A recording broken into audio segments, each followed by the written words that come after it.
নাঙ্গলকোটে শিক্ষক সমিতির ত্রিবার্ষিক সম্মেলন অনুষ্ঠিত। বর্তমান টিভি। কুমিল্লার নাঙ্গলকোটে শিক্ষক সমিতির ত্রিবার্ষিক সম্মেলন অনুষ্ঠিত হয়েছে। শনিবার সকালে উপজেলা অডিটোরিয়ামে উপজেলা শিক্ষক সমিতির সম্মেলন কমিটির আহ্বায়ক অধ্যক্ষ সালাউদ্দিন স্বপনের সভাপতিত্বে প্রচার সম্পাদক মোহাম্মদ সোহরাব হোসেন ও সমাজ কল্যাণ সম্পাদক আজিমউদ্দিন মাকসুদের সঞ্চালনায় এবং শিক্ষক সমিতির সভাপতি আবু বকর সিদ্দিক লিটনের সার্বিক তত্ত্বাবধানে প্রধান অতিথি হিসেবে বক্তব্য রাখেন শিক্ষক কর্মচারী ঐক্যজোট প্রেসিডেন্ট অধ্যক্ষ মোহাম্মদ সেলিম ভুঁইয়া।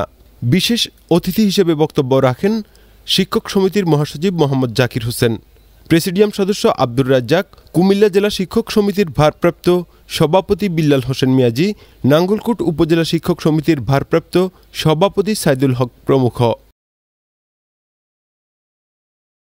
বর্তমান টিভি, সত্য প্রচারে দুর্বার এগিয়ে চলা।